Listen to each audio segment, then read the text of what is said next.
नमस्कार, आज की बात में आपका स्वागत है। आज गुजरात के कैंपेन में सियासत का जबरदस्त रंग देखने को मिला।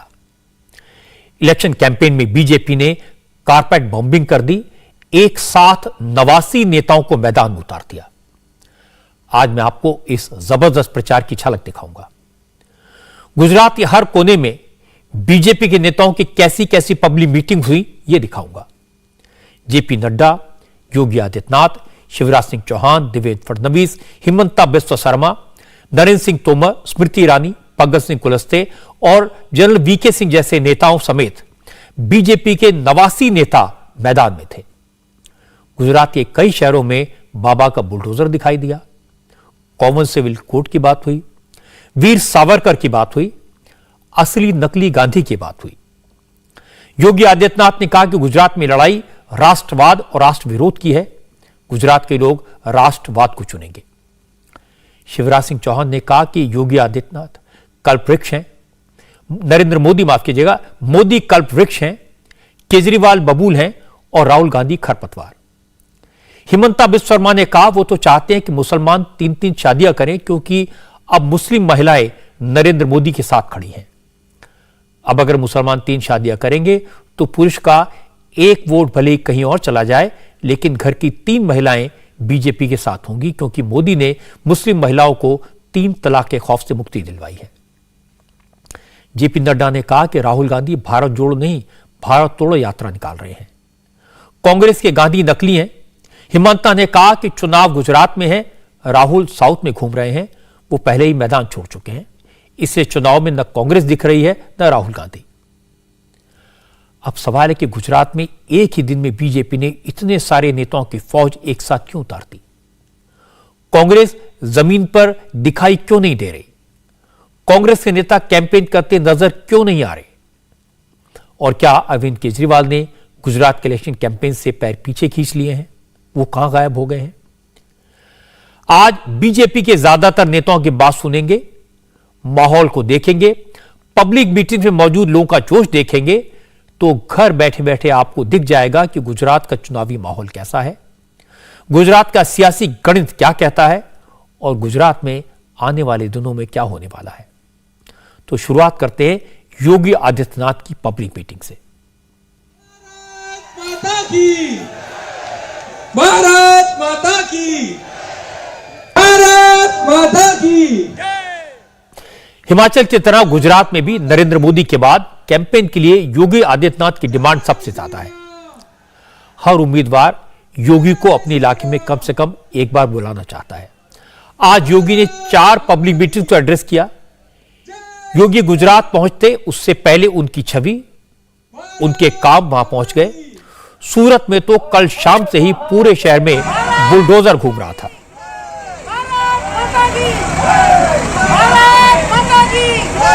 बीजेपी के कार्यकर्ता बुलडोजर पर खड़े होकर योगी की रैली की जानकारी दे रहे थे, अनाउंसमेंट कर रहे थे, लोगों से बड़ी तादाद में रैली में पहुंचने की अपील कर रहे थे।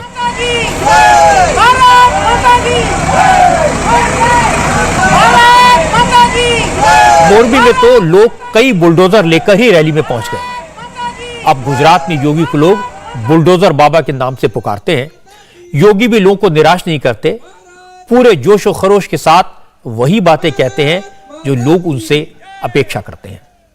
योगी के भाषण में 2 मुद्दे कॉमन हैं, पहला राष्ट्रवाद और दूसरा प्रखर हिंदुत्व। योगी ने आज मोरबी में कहा कि जो लोग राम के अस्तित्व पर सवाल उठाते थे वो आजकल अयोध्या की तरफ भाग रहे हैं, जो तारीख पूछते थे वो अयोध्या का टिकट कटा रहे हैं। योगी ने कहा कि मोदी हैं तो मुमकिन है का एक सबूत अयोध्या में बन रहा भव्य राम मंदिर है। अगर कांग्रेस का राज होता तो राम मंदिर कभी ना बन पाता। आपने देखा होगा उत्तर प्रदेश के अंदर 500 वर्षों का इंतजार समाप्त हुआ ना, अयोध्या में भगवान राम का भव्य मंदिर का निर्माण कार्य प्रारंभ हो गया ना।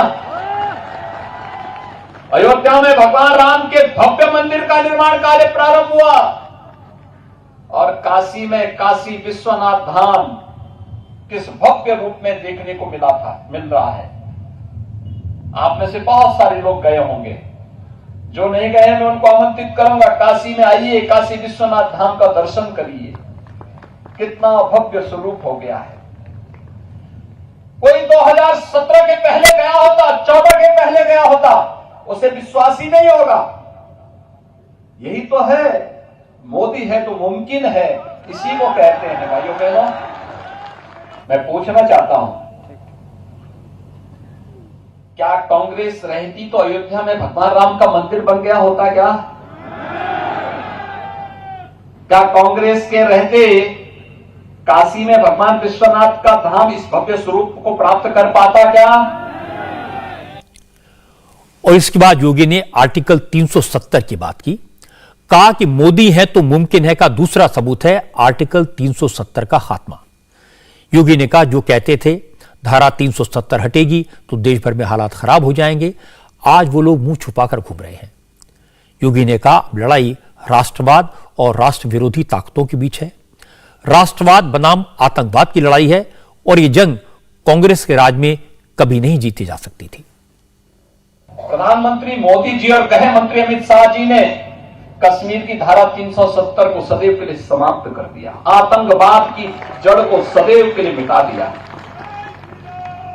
क्या कांग्रेस के रहते सब संभव हो पाता क्या?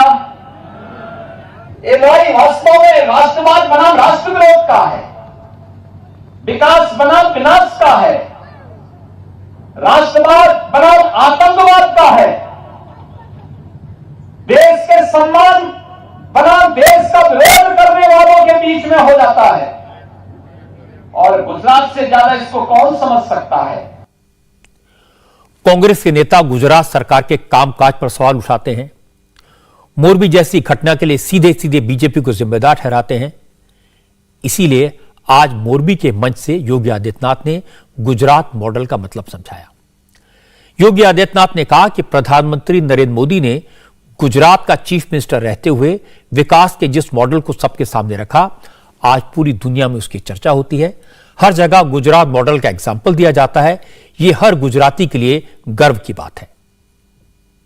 आज गुजरात मॉडल की चर्चा देश और दुनिया में होती है। एक गुजरात मॉडल एक प्रधानमंत्री मोदी जी के मुख्यमंत्री कार्यकाल के दौरान हुए अनेक उन नवाचारों का उदाहरण है जो जीवन के प्रत्येक क्षेत्र में गुजरात ने स्थापित किए। विकास का क्या मॉडल होना चाहिए, सुरक्षा का क्या मॉडल होना चाहिए, शांति और सौहार्द के लिए क्या कुछ होना चाहिए, गरीब कल्याण के लिए क्या होना चाहिए, ईज ऑफ लिविंग के लिए क्या होना चाहिए, ये सभी मॉडल प्रधानमंत्री मोदी जी ने मुख्यमंत्री के अपने 13-14 वर्षों के कार्यकाल के दौरान न केवल गुजरात वासियों को बल्कि पूरे देशवासियों को दिया। और आज उसी मॉडल को पूरा देश ही नहीं, पूरी दुनिया उदाहरण के रूप में ले रही है। योगी की खासियत है कि वो एक साथ कई मोर्चों पर काम करते हैं, एक साथ कई मुद्दों पर सोचते हैं और जब भाषण देते हैं तो एक ही तीर से कई शिकार करते हैं। और राहुल गांधी का जिक्र करना कभी नहीं भूलते। आज भी उन्होंने राहुल गांधी के इल्जामात की बात की, कहा राहुल गांधी को जो लिख कर दिया जाता है वही पढ़ देते हैं। योगी ने कहा, राहुल को तो यह भी नहीं मालूम कि राष्ट्रगान और राष्ट्रगीत में क्या फर्क है। राहुल मंच से राष्ट्रगीत बजाने को कहते हैं और वहां से कोई दूसरा गाना बजने लगता है। कल मैंने आपको दिखाया था कैसे महाराष्ट्र के वाशिम में राहुल गांधी ने जब एक पब्लिक मीटिंग में राष्ट्रगीत बजाने को कहा तो वहां पर नेपाल का राष्ट्रगान बजने लगा। इसी को लेकर आज योगी ने चुटकी ली। योगी आदित्यनाथ ने कहा कि राहुल गांधी तो राष्ट्रगान का भी सम्मान नहीं कर सकते। कल तो मैं एक बड़ा मजेदार देख रहा था। कल कांग्रेस के एक मंच पे राष्ट्रगान हो रहा था। राष्ट्रगान के दौरान फिल्मी गीत बजने लग गया। ये तो इनकी राष्ट्रभक्ति है। राष्ट्रगान का भी सम्मान नहीं कर सकते। भाइयों बहनों, राष्ट्रपिता महात्मा गांधी जी ने एक बात कही थी आजादी के बाद कि कांग्रेस को विसर्जन कर देना चाहिए। और राष्ट्रपिता की उस संकल्प को पूरा करने का समय लगता है, समय आ गया और आ गया है समय। योगी आदित्यनाथ पक्के राष्ट्रवादी और प्रखर हिंदुत्ववादी हैं और उसे छुपाते नहीं हैं। जो कहते हैं डंकी की चोट पर कहते हैं, जो करते हैं ऐलानिया करते हैं। कड़े प्रशासक हैं, कठोर फैसले करते हैं। माफिया, बलात्कारी, हत्यारे और गुंडागर्दी के दम पर पैसा वसूल करने वाले, सरकार और प्राइवेट जमीनों पर कब्जा करने वालों के खिलाफ योगी के एक्शन एक मिसाल है और यह मिसाल पूरे देश में दी जाती है। बाबा का बुलडोजर देखकर कई दूसरे राज्यों ने भी बुलडोजर खरीद लिए हैं। बाबा के बुलडोजर को हर जगह याद किया जाता है। मध्य प्रदेश में भी शिवराज सिंह ने कुछ दिन तक बुलडोजर चलवाया था। हालांकि शिवराज सिंह चौहान की छवि योगी से अलग है। शिवराज तीखा कम बोलते हैं, लेकिन आज गुजरात के कैंपेन में शिवराज सिंह चौहान ने भी विरोधियों पर तीखे हमलों का बुलडोजर चलाया। शिवराज सिंह ने आज कच्छ में मोर्चा संभाला। शिवराज के निशाने पर केजरीवाल और राहुल गांधी दोनों थे। योगी ने राहुल गांधी को नासमझ बताकर मजाक उड़ाया था, तो शिवराज ने राहुल को खेत की खरपतवार बता दिया। शिवराज ने कहा, मोदी जनता की सभी इच्छाएं पूरे करने वाले कल्प वृक्ष हैं, जबकि राहुल गांधी खेत की खरपतवार हैं जो पूरी फसल बर्बाद कर देती है। ये नाटक नौटंकी करने वाले रोज झूठ बोलते हैं, रोज झूठ। एक दिन कुछ कहते हैं, दूसरे दिन कुछ कहते हैं। भुजपुरा के मेरे बहनों और भाइयों, नरेंद्र मोदी है कल्प वृक्ष। जो जरूरत है वो ही मिलेगा। और केजरीवाल है बबूल का पेड़, केवल कांटे ही गड़ेंगे। राहुल बाबा खरपतवार है, ये फसल ही खराब कर देगा। ये कांग्रेस, ये आप, ये देश से संतोष और चैन साफ कर देंगे। क्या किया कांग्रेस ने 50 साल राज किया? कोई मुझे बताए किया क्या कांग्रेस ने? गुजरात को तबाह और बर्बाद करने का काम किया। गुजरात को बदनाम करने का काम किया। और अब दोनों सपने दिखा रहे हैं, सब कुछ फ्री में दे देंगे, कर्जा माफ। भैया मध्य प्रदेश में आए थे 1.25 साल के लिए। 1.25 साल में जनता की यह हालत हो गई कि मर गए मामा, लौटिया मामा, वापस आजा। मांडवी के बाद शिवराज सिंह चौहान मोरबी पहुंचे। यहां उन्होंने कांग्रेस और आम आदमी पार्टी पर एक अलग अंदाज में निशाना साधा। शिवराज ने कहा कि कांग्रेस और आम आदमी पार्टी के बीच नंबर 2 की लड़ाई है। शिवराज सिंह ने कहा, कांग्रेस नो बॉल है और आम आदमी पार्टी वाइट बॉल है। गुजरात के लिए दोनों किसी काम के नहीं है। गुजरात में भारतीय जनता पार्टी आ रही है, मुझे पूरा विश्वास है, धूमधाम के साथ आ रही है। अब मुकाबला तो कांग्रेस और आप में है दूसरे नंबर के लिए। दोनों एक दूसरे की टांग पकड़ पकड़ के लटक रहे हैं। हम तो डूबे हैं सनम, तुमको भी ले डूबेंगे। ये आपस में ही लड़ रहे हैं, कौन किसके काटता है वो प्रतियोगिता चल रही है। और कांग्रेस में तो वैसे भी अब कोई बचा नहीं है, कोई इधर कोई उधर। एक दिल के टुकड़े 1000 हुए, कोई इधर गिरा कोई उधर गिरा। अरे मुझे तो गजब लगता है, मैच क्रिकेट का हो रहा है गुजरात में और राहुल बल्लेबाजी कर रहे हैं महाराष्ट्र में। ये अच्छी बात है। कार्यकर्ता यहां जूझे, नेता गए नहीं, मैं तो पदयात्रा करूंगा। एक आध दिन के लिए आ जाए तो आ जाए। ये कांग्रेस वाले, कांग्रेस हो और चाहे आप पार्टी हो, कांग्रेस है नो बाल और आप है वाइट बाल। ये दोनों किसी काम की नहीं है। काम की है तो भारतीय जनता पार्टी। शिवराज सिंह चौहान ने आज कच्छ के मांडवी से महात्मा गांधी, सरदार पटेल और नरेंद्र मोदी 3 लोगों का जिक्र किया। शिवराज ने कहा कि महात्मा गांधी की अगुवाई में देश ने आजादी की लड़ाई लड़ी। सरदार पटेल ने देश की एकता को डोर में बांधा और अब नरेंद्र मोदी एक भारत को श्रेष्ठ भारत बनाने में लगे हैं। दुनिया का हर ताकतवर देश भारत से दोस्ती करना चाहता है, भारत के साथ चलना चाहता है। ये मोदी का करिश्मा है। शिवराज ने कहा, मोदी देश के लिए वरदान है। सचमुच में जब गुजरात की इस धरा को देखता हूं तो 3 महापुरुष मुझे याद आते हैं। महात्मा गांधी, सत्य और अहिंसा का मार्ग पूरी दुनिया को दिखा दिया और आजादी ले ली अंग्रेजों से। सरदार वल्लभ भाई पटेल, जिन्होंने पूरे हिंदुस्तान को एक कर दिया। 550 से ज्यादा देशी रियासतें अगर इकट्ठी करने का चमत्कार किया तो सरदार वल्लभ भाई पटेल ने किया। उनके कारण भारत का आज ये स्वरूप है। और तीसरे, नरेंद्र भाई, पूरी दुनिया में भारत का मान, सम्मान, शान। आज जब दुनिया में जाते तो सचमुच में कहते हुए गर्व होता है।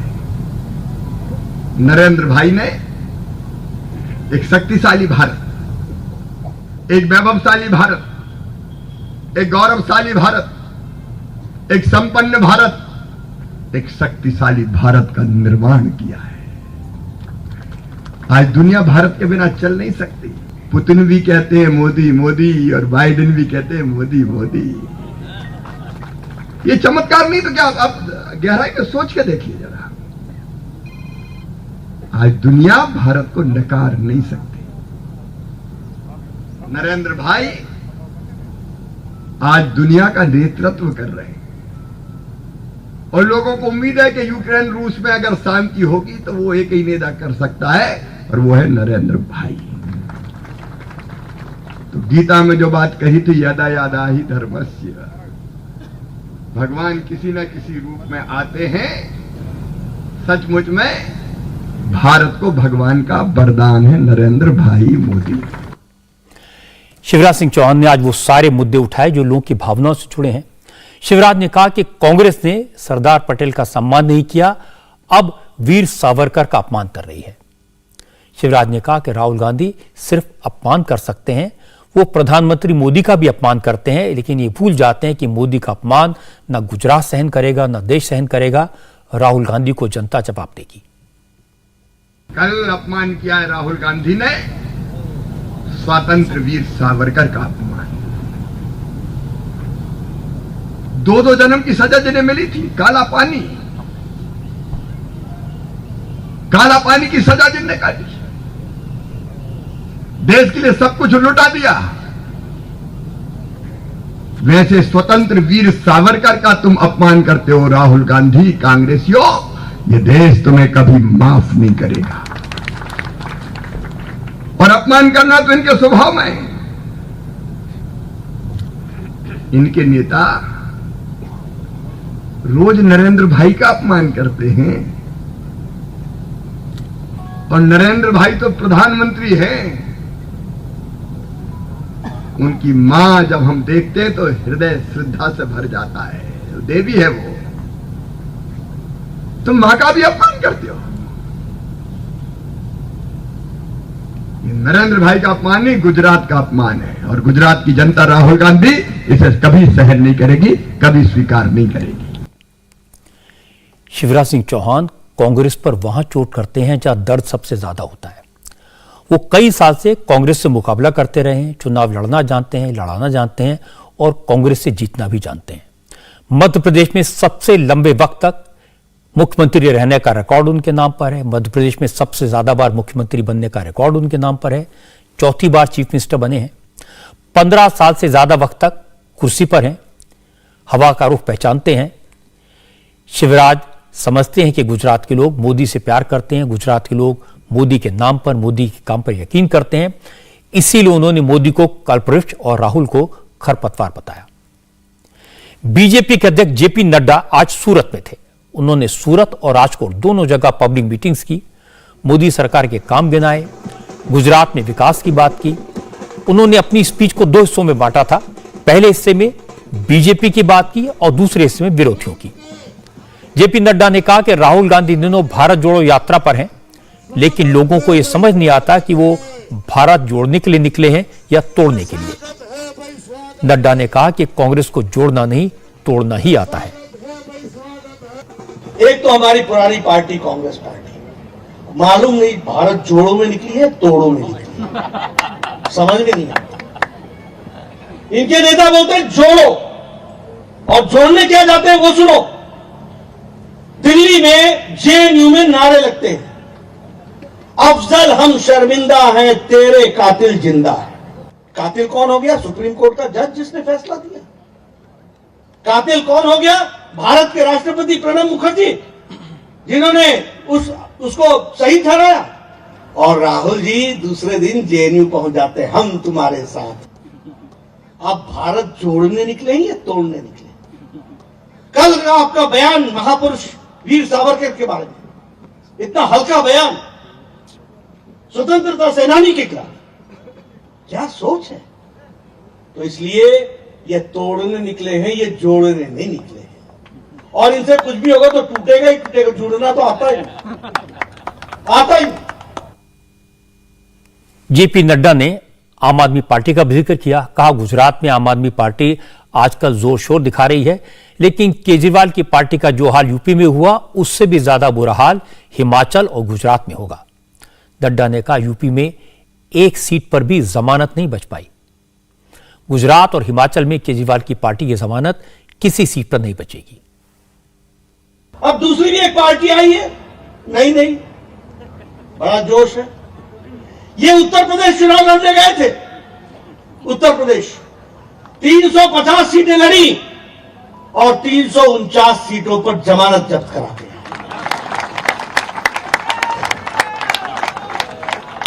ये उत्तराखंड गए थे चुनाव लड़ने के लिए, सरकार बनाएंगे सरकार बनाएंगे। आप लोगों ने भी कहा वाह पता नहीं क्या हो जाएगा। इनका जो मुख्यमंत्री का कैंडिडेट था वो आजकल हमारे लिए प्रचार कर रहे हैं, वो हमारे बीजेपी में। हमारे हिमाचल पहुंचे, मेरी बात नोट कर लेना, 67 सीट पर चुनाव लड़ रहे हैं। 67 की 67 सीट पर जमानत जब्त होगी, इसको अपने 8 तारीख को देखिए।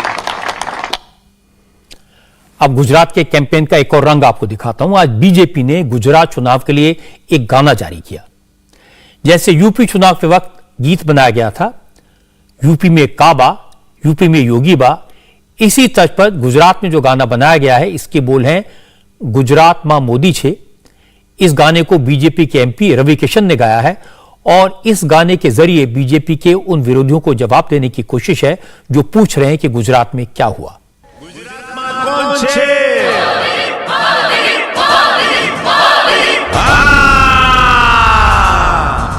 ગુજરાતમાં મોદી છે કારણ કે એ દેશનું ગૌરવ છે, રાજનું સન્માન છે, જેના કારણે આખો દેશ તે ભ્રષ્ટાચાર વિરોધી છે।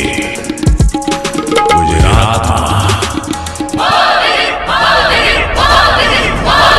देश के शानवा, प्रदेश के मानवा,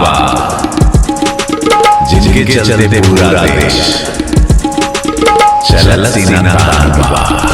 हमारे मोदी जी क्या सोचते हैं यशस्वी प्रधानमंत्री जी? पहले बार जनता, ना ही परिवार बा,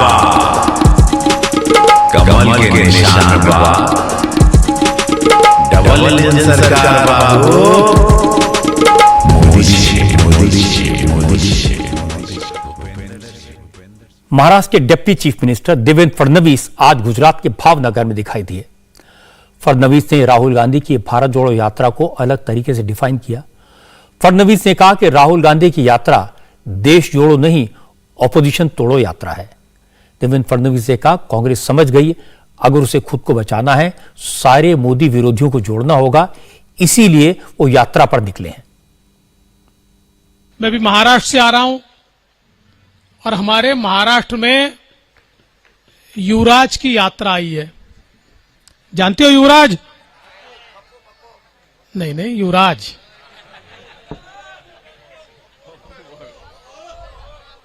आप बोल रहे हैं, मैं नहीं बोल रहा हूं। हाँ? तो युवराज की यात्रा आई है, भारत जोड़ो यात्रा। ये भारत जोड़ो वगैरह नहीं है, ये अपोजिशन जोड़ो यात्रा है, ये मोदी विरोधियों को जोड़ो यात्रा है, क्योंकि इनको ये ध्यान में आ गया कि भारत की जनता तो मोदी जी से जुड़ चुकी है। अब अपना अस्तित्व अगर रखना है तो देश भर में मोदी जी के विरोधियों को जोड़ो तो अपना अस्तित्व रहेगा, नहीं तो देश में भी कांग्रेस विसर्जित हो जाएगी। इसलिए राहुल गांधी भारत जोड़ो यात्रा पे निकले। अब मैं आपको देखता हूं कि असम के मुख्यमंत्री हिमंता बिस्वा शर्मा ने कैसे सियासी तीर छोड़े। आज हिमंता ने भी गुजरात में 3 रैलियां की। हिमंता के निशाने पर भी राहुल गांधी थे। उन्होंने कहा चुनाव जीतने के लिए राहुल गांधी भारत जोड़ो यात्रा कर रहे हैं, लेकिन अभी तक वो गुजरात नहीं आए हैं और नहीं आएंगे, क्योंकि राहुल गांधी को पता है कि गुजरात मोदी के साथ है। राहुल पूरा देश घूम ले, लेकिन उनका कुछ नहीं होने वाला। कच्छ के अंजर में हिमंता बिस्वा शर्मा ने कहा कि 2024 में मोदी की तीसरी बार प्रधानमंत्री बनने का रास्ता गुजरात से साफ होगा। असम के मुख्यमंत्री ने कहा कि गुजरात में बीजेपी की ऐतिहासिक जीत 2024 का संदेश होगी। अभी गुजरात का संदेश देना है। गुजरात चुनाव का हमारा बीजेपी का जीतने का बाद ये पक्का हो जाएगा कि 2024 में देश में तीसरी बार नरेंद्र मोदी जी प्रधानमंत्री बनेगा। गुजरात को यह संदेश देना है। इसीलिए गुजरात में इस बार हम लोग को सेंचुरी पार करना है। खाली तेंदुलकर सेंचुरी नहीं मारेगा, गुजरात का बीजेपी का कार्यकर्ता भी सेंचुरी मारेगा, गुजरात का प्रजागण भी सेंचुरी मारेगा। गुजरात में हम लोग को रिकॉर्ड करके भाजपा को जिताना है और बहुत ही अच्छा मतदान से जिताना है। एक भारत में विश्व में संदेश जाना है कि 2026 में भी नरेंद्र मोदी ही देश का प्रधानमंत्री बनेगा। आज आप देखिए अभी चुनाव हो रहा है। जब लास्ट टाइम चुनाव हो रहा था, राहुल गांधी गुजरात का मंदिर में गया था, तिलक लगाया था। आज कहां है? चुनाव गुजरात में है और वो पैदल यात्रा कर रहा है साउथ इंडिया में। मतलब वो तो सरेंडर कर चुका है कि नहीं होगा? सरेंडर कर दिया, नहीं होगा। और सचमुच ये आज गुजरात चुनाव में कांग्रेस का जो हाल होगा, 2026 में सारे देश में कांग्रेस का वो हाल होने वाला है। आमतौर पर गुजरात के चुनाव में बीजेपी के नेता मुसलमानों की बात नहीं करते, लेकिन हिमंता ने की। उन्होंने जो कहा, प्रधानमंत्री नरेंद्र मोदी को केंद्र में रखकर कहा। हिमंता बिस्वा शर्मा ने कहा अब मुस्लिम माताओं बहनों का आशीर्वाद भी मोदी के साथ है। मुस्लिम महिलाओं को 3 तलाक से आजादी मिल गई है। अब उन्हें पूरी उम्मीद है कि जल्दी देश भर में कॉमन सिविल कोड लागू होगा। देश में अब यह नहीं चलेगा कि एक आदमी 3 शादी करे, मुस्लिम बेटियों को खिलौना समझे। अभी यूपी का चुनाव हुआ, मुसलमान महिला लोग प्रधानमंत्री मोदी जी को कमल सिंह ने वोट देना शुरू कर दिया। अभी लोग बोलता है, हमको पूछता है, भाई एक पुरुष 3 शादी कब तक करते रहेगा? हम बोला नहीं, वो जो आपका जो यूनिफॉर्म सिविल कोड है वो भी देश में आ जाएगा, बहुत दिन का समय नहीं है। देश का जो परिवर्तन हुआ है, यूनिफॉर्म सिविल कोड भी आ जाएगा, मुसलमान बेटियों को पूरा सम्मान मिलेगा और कोई पुरुष को 3 शादी करना, तलाक करना, ये जो नारी को, मां को जो खिलौना जैसा समझता था, वो काम और भारत का पुण्य भूमि में नहीं होगा। ये हम लोग सबको मानना है और मोदी जी का नेतृत्व में ही देश का वो काम भी होगा। हिमंता बिस्वा शर्मा के जिस बयान की सबसे ज्यादा चर्चा हुई वो था दिल्ली के श्रद्धा मर्डर केस का जिक्र। हिमंता ने कहा कि आफताब श्रद्धा को अपने जाल में फंसाकर मुंबई से दिल्ली ले आया और दिल्ली में उसे मारकर लाश के 35 टुकड़े कर दिए। हिमंता ने कहा कि देश की गली गली में आफताब घूम रहे हैं। अगर लोग सावधान नहीं हुए तो जैसा मुंबई की श्रद्धा के साथ हुआ, वैसा ही किसी और लड़की के साथ भी हो सकता है। इस तरह की घटनाओं को रोकने के लिए देश में मजबूत सरकार होना जरूरी है। अभी कोई आफताब ने श्रद्धा बहन को मुंबई से लेके आया और लाल जिहाद का नाम में 35 टुकड़ा टुकड़ा कर दिया और उसका बाद उनका डेड बॉडी कहां रखा? फ्रीज में। जब डेड बॉडी फ्रीज में था उसी समय और एक दूसरा लड़की को लेके आया और वहां में भी वो डेटिंग करना शुरू कर दिया। तो देश को अगर आज एक ताकतवर नेता नहीं होता है, देश को मां मानने वाला एक सरकार नहीं होगा, तो हर शहर में ऐसा आफ्ताब का पैदा होगा। हम हमारा समाज को रक्षा नहीं कर पाऊंगा। हिमंता असम के रहने वाले हैं, वहीं पले बढ़े, लेकिन आपने देखा हिंदी भी अच्छी बोलते हैं और बड़े इंटरेस्टिंग तरीके से बोलते हैं, इसीलिए लोग उनको सुनने भी आते हैं। दूसरी बात है कि हिमंता जितना ज्यादा बोलेंगे कांग्रेस की मुश्किलें उतनी ज्यादा बढ़ेंगी। हिमंता पहले कांग्रेस में थे, कांग्रेस को अंदर बाहर से जानते हैं, कांग्रेस को पावर मिलाए, लेकिन राहुल गांधी से जब मिलने पहुंचे तो राहुल गांधी ने उनकी तरफ देखा भी नहीं। हिमंता बताते हैं कि राहुल गांधी अपने कुत्ते को बिस्किट खिलाते रहे। आत्मसम्मान पर इस चोट को हिमंता ने बर्दाश्त नहीं किया, कांग्रेस छोड़ दी, बीजेपी के साथ आए। असम में उन्होंने कांग्रेस को सत्ता से उखाड़ फेंकने में एक अहम भूमिका अदा की और फिर बीजेपी ने उन्हें असम का मुख्यमंत्री बना दिया। हिमंता बिस्वा शर्मा कांग्रेस के नेताओं के सामने एक एग्जाम्पल बनकर खड़े हो गए हैं। लेकिन सबसे ज्यादा जिक्र हुआ हिमंता ने आज मुसलमानों से जुड़े मुद्दों की बात की। असम में बांग्लादेशी मुसलमानों की प्रॉब्लम से वो हमेशा जूझते रहते हैं और उनकी ये बात सही है कि पिछले कुछ वक्त से लव जिहाद के केसेस बढ़ गए हैं, उनकी चर्चा बढ़ गई है। ज्यादातर मामलों में कभी पहचान बदलकर, कभी ब्लैकमेल करके मुस्लिम लड़कों ने हिंदू लड़कियों को जाल में फंसाया, ऐसे बहुत सारे केस सामने आए हैं। उनको मार डाला, ऐसे केसेस भी सामने आए हैं। और रिसेंट केस श्रद्धा की निरशन सत्या का है। आफ्ताब की बात हो रही है, इसीलिए हिमंता ने उसका जिक्र किया। आज पुलिस के सूत्रों से खबर यह मिली कि आफ्ताब के खिलाफ पुलिस को कुछ और सबूत मिले हैं, लेकिन फिलहाल पुलिस के हाथ ऐसा कोई पुख्ता सबूत नहीं मिला है कि वो इसे एक पुख्ता तरीके से साबित कर सके। अब दिल्ली पुलिस की एक टीम मुंबई गई है सबूत खोजने के लिए। दूसरी टीम गुड़गांव में आफ्ताब के ऑफिस के आसपास के जंगलों में आज भी सबूत खोजती रही। दिल्ली पुलिस की जो टीम मुंबई गई है वो उन लोगों से संपर्क कर रही है जिनके साथ श्रद्धा कांटेक्ट में थी, जिन लोगों ने श्रद्धा से बात की थी, जिन लोगों को श्रद्धा ने बताया था कि आफ्ताब उसके साथ मारपीट करता है, उसे टॉर्चर करता था। इसी सिलसिले में दिल्ली पुलिस के अफसरों ने श्रद्धा के दोस्त लक्ष्मण नाडर का बयान दर्ज किया। सबसे पहले लक्ष्मण ने ही श्रद्धा के गायब होने की बात उठाई थी। उसी ने श्रद्धा के पिता को इन्फॉर्म किया था कि कई महीनों से श्रद्धा की कोई खबर नहीं मिली है, जिसके बाद मर्डर की सच्चाई सामने आई। आज लक्ष्मण नाडर ने मानिकपुर पुलिस स्टेशन आकर अपना बयान दिल्ली पुलिस के सामने दर्ज कराया। हालांकि लक्ष्मण ने मीडिया से कोई बात नहीं की है, वो बयान दर्ज करवाने के बाद चुपचाप वहां से निकल गया। श्रद्धा के मुंबई से दिल्ली आने के बाद भी लक्ष्मण नाडर उसके कांटेक्ट में था। कई महीनों तक उसे श्रद्धा के सोशल मीडिया अकाउंट्स पर जब कोई अपडेट नहीं मिला, उससे फोन पर भी संपर्क नहीं हो पाया, उसके मैसेज का जवाब भी नहीं आया, तो उसने श्रद्धा के गायब होने की जानकारी उसके पिता को दी थी। तब श्रद्धा के पिता पुलिस के पास पहुंचे, पुलिस एक्टिव हुई और आखिरकार श्रद्धा को बर्बर तरीके से हत्या करने की बात सामने आई। श्रद्धा का एक और चैट भी सामने आया है जिसमें 24 नवंबर 2020 को श्रद्धा ने अपने दोस्त करण भक्ति को बताया था कि आफ्ताब ने उसकी पिटाई की है और इतनी बुरी तरह मारा कि वो बिस्तर से उठ भी नहीं पा रही।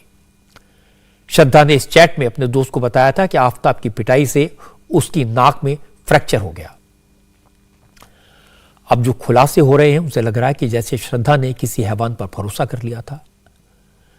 आफ्ताब नाम के इस हैवान ने पहले श्रद्धा को उसके मां बाप से अलग किया, परिवार से दूर किया, उसके सारे रिश्ते तोड़ दिए, फिर उसे टॉर्चर किया। आज पहली बार श्रद्धा के पिता ने अपनी बेटी की मौत के बारे में बात की। हमारी संवाददाता नम्रता ने आज श्रद्धा के फादर विकास वालकर से बात की। उन्होंने बताया कि आफ्ताब शुरू से ही उनकी बेटी के साथ मारपीट करता था। वो मतलब बहुत बुरी तरह पीटता था क्या अंकल? मतलब एकदम वैसा कुछ कि हॉस्पिटल में एडमिट करना पड़ता था? वो अभी जहाँ रहते थे वो बाजू वाले बोल रहे कि वो घर से दौड़ के नीचे जाती थी। अच्छा। मतलब ये तो बहुत ज्यादा तकलीफ होती होगी तभी तो वो इतना दौड़ के जा रही है बाहर। अच्छा, मतलब इतना मारता था कि दौड़ के घर के बाहर जाना पड़ता था। मुंबई के ओजोन हॉस्पिटल के एक डॉक्टर ने भी श्रद्धा के पिता की बात को कंफर्म किया। ओजोन हॉस्पिटल के डॉक्टर शिव प्रसाद शिंदे ने बताया कि दिसंबर 2020 में श्रद्धा उनके हॉस्पिटल में एडमिट हुई थी। उसके शरीर पर चोट के निशान थे। 4 दिन तक इलाज चला था। आफताब भी श्रद्धा के साथ ही था, लेकिन उस वक्त दोनों ने यह नहीं बताया था कि चोट कैसे लगी। श्रद्धा हमारे पास 3 दिसंबर 2020 में आई थी। उसको काफ़ी तेज़ दर्द हो रहा था उसके गर्दन में और पीठ में, नीचे की पीठ में, जिसके कारण उसको मूवमेंट्स करने में, चलने में, उठने बैठने में काफ़ी दिक्कतें हो रही थी। फिर हमने उसको ट्रीटमेंट चालू किया और डॉक्टर से कंसल्ट चालू हुआ, थेरेपी चालू हुआ। फिर उस 2 से 3 दिन बाद उसके सिम्टम्स अच्छे से कंट्रोल में आ गए, फिर वो डिस्चार्ज हो गई। तो यानी कि 3 तारीख को एडमिट हुई थी दिसंबर में, 6 को डिस्चार्ज हुई, 4 दिन हॉस्पिटल में रहा। लेकिन उन्हें ये चोट लगी कैसे, किस वजह से दर्द हो रही, कुछ बताया उन्होंने? हमने हिस्ट्री पूछा, लेकिन पेशेंट ने ऐसा कोई हिस्ट्री हमें नहीं बताया कि जिसके कारण हुआ। पेशेंट को भी कोई हिस्ट्री रिकॉल नहीं हुआ, लेकिन कुछ दिनों से सिम्टम्स 4-5 दिन से बढ़ते जा रहे हैं, ऐसा उसने बताया। तो ये काफ़ी अलग अलग रीज़न से हो सकता है। मोच भी रह सकता है, गिरना हो सकता है, कोई वजन उठाना हो सकता है, कोई मारपीट में भी चोट लग सकती है, हो सकता है, लेकिन ऐसा पेशेंट की हिस्ट्री तो बताया नहीं। इसके साथ वो लड़का ही था जिसके बारे में अभी हम न्यूज़ में पढ़ रहे हैं, वो आफताब। यस। तो आफताब से कुछ बातचीत हुई? आफताब ने कुछ कहा कैसे चोट लगी और यहाँ पर कैसे आए? को भी हमने पूछा तो उन्होंने भी हमें ऐसा कोई स्पेसिफिक रीजन नहीं बताया किस कारण से चोट लगी। आज ये बात भी सामने आई कि श्रद्धा ने एक बार आफताब के खिलाफ पुलिस में शिकायत भी की थी। उसने अपनी कंप्लेंट में बताया था कि आफताब उससे अक्सर मारपीट करता रहता है, लेकिन इसके बाद आफताब ने धमकी दी अगर पुलिस केस वापस नहीं लिया तो सुसाइड कर लेगा। इससे घबराकर श्रद्धा ने आफताब के खिलाफ मारपीट की शिकायत वापस ले ली थी। श्रद्धा के एक दोस्त राहुल राय ने बताया कि श्रद्धा 2020 में उसके पास आई थी। उसके गले पर और पीठ में चोट के निशान थे। श्रद्धा ने तब राहुल राय से कहा था कि मुझे बचा लो वरना आफताब मार डालेगा। श्रद्धा आए थे मेरे पास जब भी ना 2020 में आए थे मेरे पास, और एक्चुअली ज़्यादा लगा था तो मैं एक्चुअली उनको लेके पुलिस स्टेशन गया। पुलिस स्टेशन में मैंने कंप्लेंट करवाया था, तो एफआईआर लिख के जमा किया था। तो एफआईआर हमको मिला था तुरंत। तो फिर हम लोग फिर रिटर्न आए इधर। आने के बाद में मैंने मेरे मैडम से कांटेक्ट किया, पूनम बिडलान का कांटेक्ट किया मैंने। तो मैडम ने उनको समझाई, तो फिर बोले हम लोग ने बात एक्चुअली ऐसा निकाला था सर, हम लोग उस टाइम पे उसको लेके हॉस्पिटल जाने, तो मैं हॉस्पिटल मना की, बोलती नेक्स्ट टाइम देखेंगे। फिर उसको घर पे लाके हम लोग छोड़े से फिर हम लोग दूसरे दिन एक्चुअली उसके घर पे हम लोग दूसरे दिन गए। घर पे उसको बुलाए, हम लोग लेके गए मैडम के पास। मैडम बैठा है, हम लोग आराम से बात किए तो मैडम को बोलने लगी मेरे को हेल्प चाहिए नहीं तो मेरे को मार देगा। अच्छा, मतलब श्रद्धा को ये डर था कि आफताब उसको मार देगा, इस तरह की बात श्रद्धा कह रही थी? हाँ, श्रद्धा कह रही थी। और एक्चुअली उसका अफेयर भी था कुछ। क्या कह रही थी? श्रद्धा बोली थी ये हमेशा मुझे मारते रहता है, गला दबा घर के अंदर बंद रखता है। एक्चुअली मेरे घर के अंदर कैसा निकल के आप लोग के पास आई। कहाँ पर मार लगी थी? उनको गले पे लगी थी और थोड़ा पीठ पे लगी थी, और एक्चुअली लगी ज्यादा थी। और हम लोग हॉस्पिटल चले तो हॉस्पिटल नहीं गई, डरी समेत बहुत डरी हुई थी। वो टाइम पे डरी हुई थी बच्ची हो। आज श्रद्धा के पिता विकास वालकर ने कहा कि उनकी बेटी खुश मिजाज थी, हंसमुख थी, होशियार थी, मिलनसार थी, लेकिन आफताब के कांटेक्ट में आने के बाद वो बिल्कुल बदल गई थी। न घर वालों से बात करती थी, न किसी की बात सुनती थी। जो आफताब कहता था वही मान लेती थी। श्रद्धा के पिता ने कहा कि कई बार मना करने के बाद भी उनकी बेटी आफताब के साथ चली गई। जब उसके व्यवहार में बदलाव देखा तो उसे साइकियाट्रिस्ट के पास भी ले गए, लेकिन कोई फर्क नहीं पड़ा। श्रद्धा के पिता ने बताया कि आफताब उनकी बेटी को इतनी बुरी तरह मारता था कि कई बार वो बचने के लिए घर से चिल्लाते हुए बाहर भागती थी। श्रद्धा के पिता विकास वालकर ने कहा वो बेटी को बचाने के लिए आफताब के घर भी गए थे। उसके पेरेंट्स से बात करने की कोशिश की थी, लेकिन उन्हें वहां से इंसल्ट करके भगा दिया गया। विकास वालकर ने कहा उन्हें तो शक है कि आफताब की फैमिली को सब कुछ पता था। उन्हें श्रद्धा पर हो रहे जुल्म के बारे में मालूम था। पुलिस को आफताब के परिवार से पूछताछ करनी चाहिए। एकदम सा बिहेवियर उसका चेंज हो गया, एकदम वाइल्ड बात करने लगी।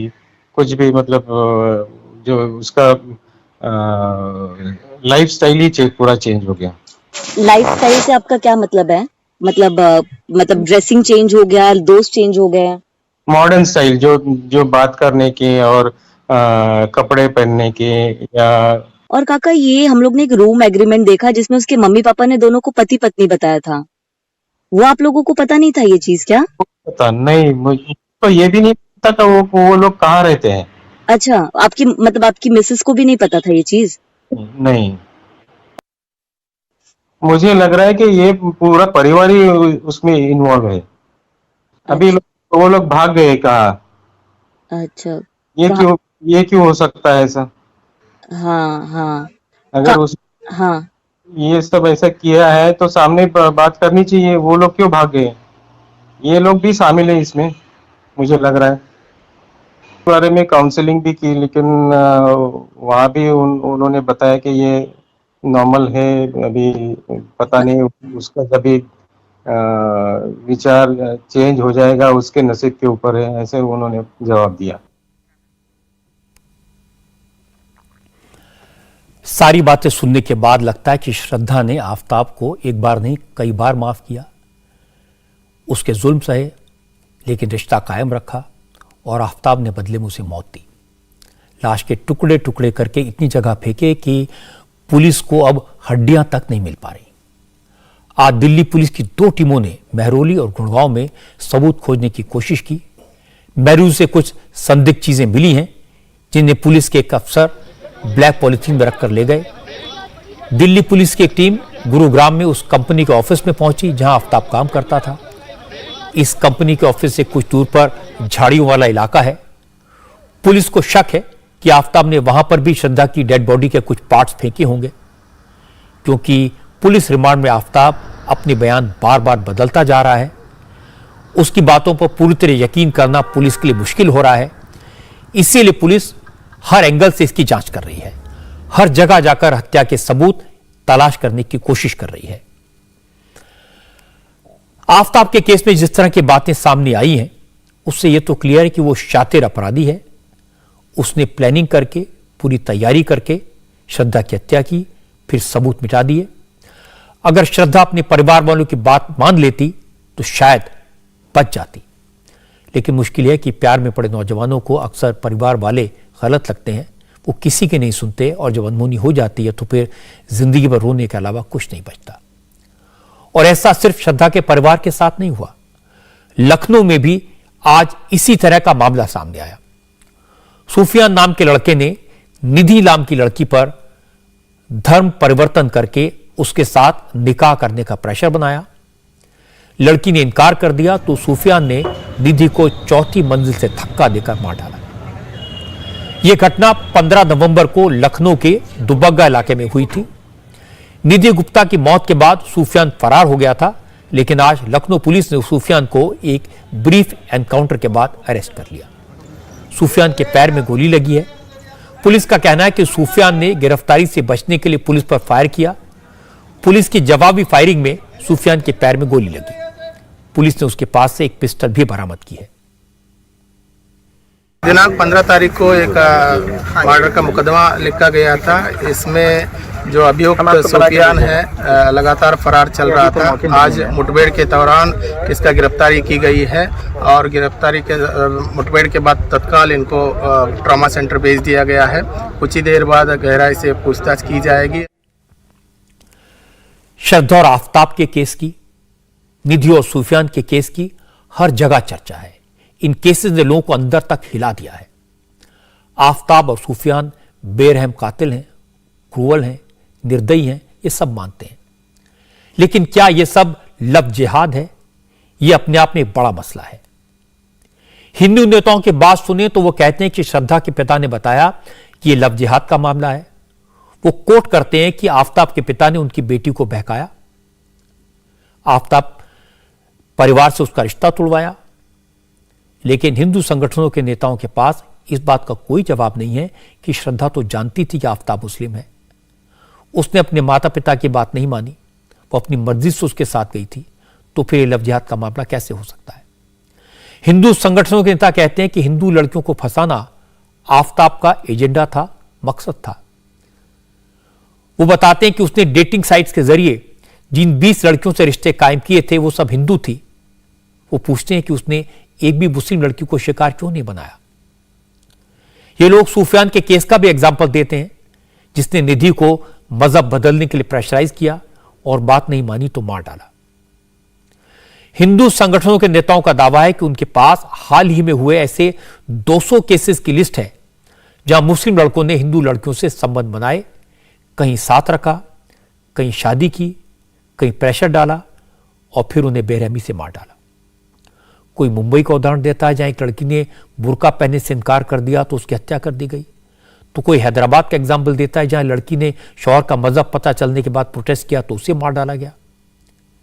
लेकिन सवाल है, क्या कुछ केसेस में ऐसा होने की वजह से सारे मुस्लिम नौजवानों को दोषी ठहरा देना चाहिए? क्या हर मुस्लिम लड़की की हिंदू लड़की के साथ शादी लव जिहाद का केस हो सकती है? आज कई मुस्लिम नेताओं ने बताया कि वो सैकड़ों ऐसे उदाहरण भी दे सकते हैं जहां हिंदू लड़कियां अपने मुस्लिम शौहर के साथ राजी खुशी रह रही हैं, इज्जत से रह रही हैं। यह एक ऐसी डिबेट है जिसमें दोनों पक्षों को कन्विंस कर पाना मुश्किल है। भावनाएं भड़की हुई हैं, दोनों तरफ से एग्जाम्पल्स की कमी नहीं है।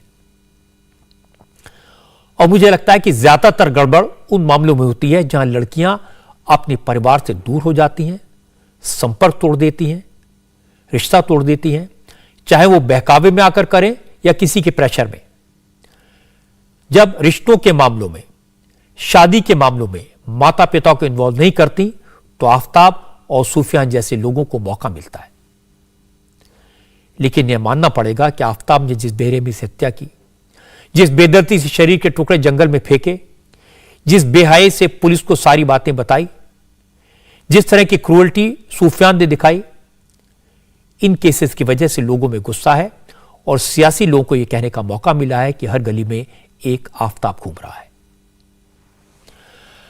अब मैं आपको यूपी की सियासत का हाल दिखाता हूं।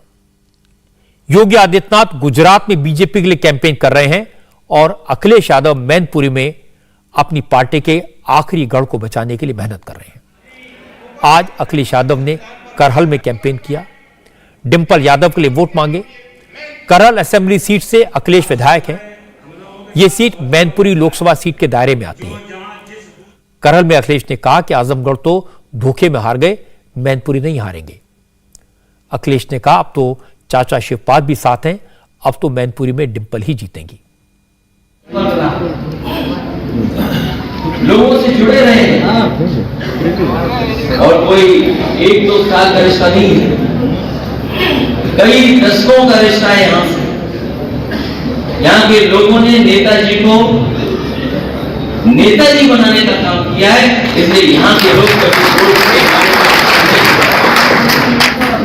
और जो थोड़ी बात चर्चा में रहती थी बगल की विधानसभा की 99-17, कल सबसे पहले आकर के चाचा उनसे भी मिलने लिया।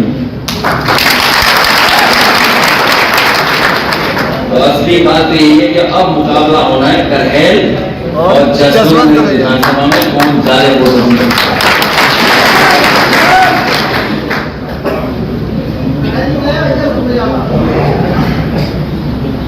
अगर करहल मन बना ले तो मुकाबला बहुत कड़ा हो जाएगा, बहुत आगे हो जाएगा। बीजेपी के बड़े बड़े नेता भी मैनपुरी में कैंप कर रहे हैं। Deputy chief minister Keshav Prasad Maurya लगातार यहां प्रचार कर रहे हैं। आज केशव प्रसाद मौर्य ने कहा कि मैनपुरी में समाजवादी पार्टी की हालत खराब है, वरना अखिलेश मैनपुरी में गली गली न घूम रहे होते। भारतीय जनता पार्टी की जनता के बीच में जो पैठ है, जनता के बीच में जो विश्वास है, भारतीय जनता पार्टी का जो बूथ स्तर तक का संगठन है, वह खौफ है समाजवादी पार्टी के मुखिया श्री अखिलेश यादव जी को। और चाहे वो कोई भी साथ में आ जाए, लेकिन मैनपुरी लोकसभा में कमल का फूल खिलेगा। चाहे वह चाचा भतीजे एक हो जाएं, चाहे भाई भाई एक हो जाएं, सब मिल जाएंगे तो भी कमल का फूल खिलेगा। यद्यपि यह आप सब स्वयं जानते हैं कि जब आजमगढ़ और रामपुर लोकसभा चुनाव हो रहा था, गोला विधानसभा का उपचुनाव हो रहा था, श्री अखिलेश यादव जी एक दिन के लिए प्रचार करने भी नहीं गए थे। लेकिन आज उनको मैनपुरी में गली गली घूमना पड़ रहा है, तो भाजपा की ताकत कितनी है जनता के बीच में, इसका यह संकेत है, संदेश है और यह बताता है कि भाजपा का कमल वहां खिलने जा रहा। मैनपुरी की सीट को लेकर अखिलेश कितने परेशान है, इस बात से साबित हो जाता है कि जिन शिवपाल यादव को अखिलेश पसंद नहीं करते, वोट मांगने के लिए, मदद मांगने के लिए वो इस बार शिवपाल के घर भी चले गए। और यह दिखाता है कि अखिलेश पर कितना प्रेशर है। और यह बात सही है कि असेंबली इलेक्शन के वक्त अखिलेश यादव अपने लिए वोट मांगने करहल नहीं गए थे। उन्हें जीत का यकीन था और वो जीते भी। लेकिन विधानसभा चुनाव के बाद यूपी में 3 बाय इलेक्शन हुए, बीजेपी तीनों जीती। आजमगढ़ सीट पर अखिलेश ने धर्मेंद्र यादव को लड़ाया, हार गए। समाजवादी पार्टी रामपुर लोकसभा सीट का बाय इलेक्शन हार गई और अब सिर्फ मैनपुरी की सीट बची है। अगर अखिलेश मैनपुरी में हार गए तो नेताजी की विरासत पर उनका दावा खतरे में पड़ जाएगा। इसलिए अखिलेश मेहनत कर रहे हैं, गली गली घूम रहे हैं, डिंपल के लिए वोट मांग रहे हैं और मांगना भी चाहिए। अब मैं आपको दिखाता हूं आम आदमी पार्टी का स्टिंग ऑपरेशन। यह स्टिंग ऑपरेशन बीजेपी ने किया, इसका वीडियो जारी किया। इस वीडियो को केजरीवाल की पार्टी के करप्शन का पक्का सबूत बताया। संबित पात्रा ने जो वीडियो जारी किया, इस स्टिंग में आम आदमी पार्टी के नेता मुकेश गोयल एक जूनियर इंजीनियर से रिश्वत मांगते दिखाई दे रहे हैं। हालांकि संबित में यह नहीं बताया कि स्टिंग ऑपरेशन कब हुआ, किसने किया, वीडियो किसने बनाया, लेकिन दावा किया कि मुकेश गोयल इस वीडियो में जूनियर इंजीनियर से कह रहे हैं कि वो दिवाली गिफ्ट देने के लिए पैसे का इंतजाम करे और यह रकम 1 करोड़ से कम नहीं होनी चाहिए। वीडियो में मुकेश गोयल कह रहे हैं कि 25-50 लाख से काम नहीं चलने वाला। वीडियो दिखाकर बीजेपी ने दावा किया कि मुकेश गोयल पूरी तरह दिल्ली में पैसों के पेड़ लगे होने की बात कर रहे हैं। जिसकी पहचान एमसीडी के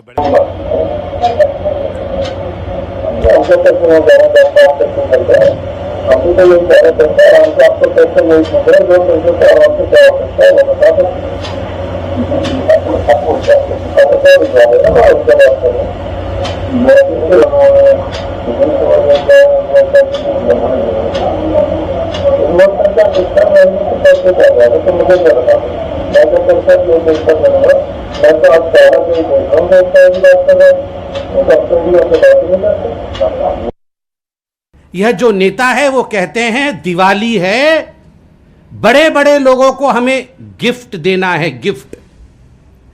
ये आम आदमी पार्टी वाले हैं, कोड लैंग्वेज में भी बात करते हैं। ये पुरानी पिक्चर में देखते थे ना, विलियन सब कोड लैंग्वेज में बात करते थे, कोड लैंग्वेज है इनकी। वो बोल रहे हैं गिफ्ट देना है, 100-150 नेताओं को गिफ्ट देना है। मैं कहां से इतना बड़ा गिफ्ट दूंगा?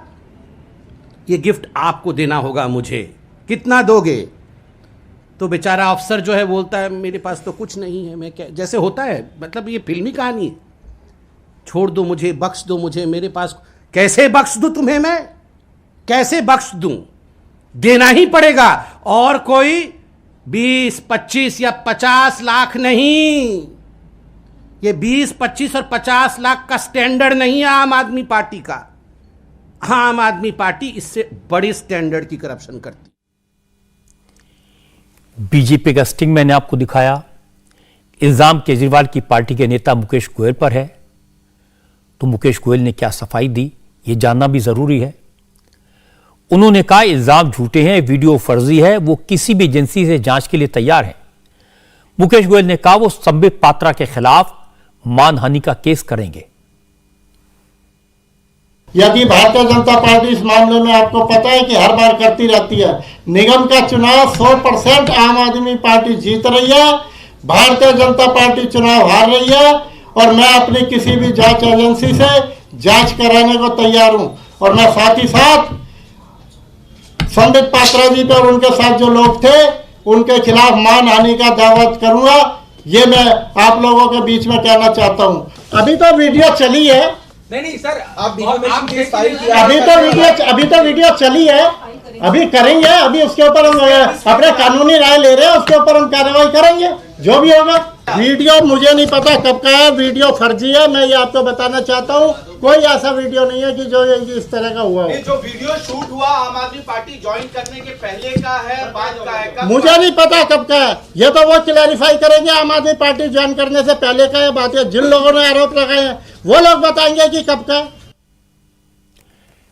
पहली बात तो ये, जब भी आम आदमी पार्टी के किसी नेता पर आरोप लगता है तो सबसे पहले कहते हैं कि बीजेपी चुनाव हार रही है, हम जीत रहे हैं। गुजरात में लगता है, कहते हैं गुजरात में बीजेपी बुरी तरह हार रही है इसलिए इल्जाम लगा रही है। दिल्ली में लगा तो कहा कि दिल्ली में एमसीडी में बीजेपी हार रही है इसलिए इल्जाम लगा रही है। वो ये नहीं बताते कि स्टिंग ऑपरेशन सही है या गलत, वो ये नहीं बताते कि इल्जाम सच है या झूठ। लेकिन नोट करने वाली बात यह है, इससे पहले जब भी आम आदमी पार्टी के किसी नेता पर करप्शन का इल्जाम लगा तो पार्टी के नेता उसके सपोर्ट में खड़े हो गए। केजरीवाल बोले, मनीष सिसोदिया बोले, बड़े बड़े नेता बोले। लेकिन आज अपना बचाव करने के लिए मुकेश गोयल को अकेला छोड़ दिया गया। आम आदमी पार्टी का कोई नेता उनके साथ खड़ा नहीं हुआ। अब एक अच्छी खबर आपको बता दूं, आज भारत ने अंतरिक्ष में बहुत ऊंची छलांग लगाई है। आज भारत का पहला प्राइवेट रॉकेट स्पेस में लॉन्च किया गया।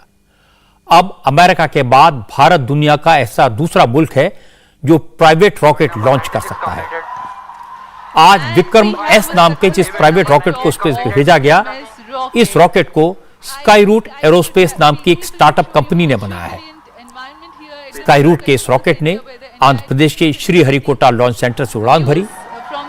546 किलो वजन वाले विक्रम एस ने अंतरिक्ष में करीब 90 किलोमीटर की ऊंचाई तक उड़ान भरी, जिसके बाद इसे बे ऑफ बंगाल में गिरा दिया गया। रॉकेट का गिराया जाना इस मिशन का हिस्सा था। स्काई रूट एरोस्पेस ने 4 साल की मेहनत से विक्रम एस रॉकेट को तैयार किया और अपने पहले लॉन्च में उसने सारे पैरामीटर पूरे किए। आज की एक और बड़ी खबर यह है कि T20 वर्ल्ड कप में टीम इंडिया की हार के बाद बीसीसीआई ने आज एक्शन लिया है। बीसीसीआई ने टीम की सिलेक्शन कमेटी को बर्खास्त कर दिया है। बोर्ड ने सिलेक्शन कमेटी के चेयरमैन समेत 4 मेंबर्स वाली पूरी की पूरी कमेटी को बर्खास्त कर दिया। भारतीय क्रिकेट के इतिहास में ऐसा पहली बार हुआ है जब खराब परफॉर्मेंस टीम ने की और इसकी बिजली सेलेक्टर्स पर गिरी। इंडिया टीवी हर वक्त हर जगह डाउनलोड करने के लिए सर्च करें India TV news Google play store या ऐप स्टोर पर।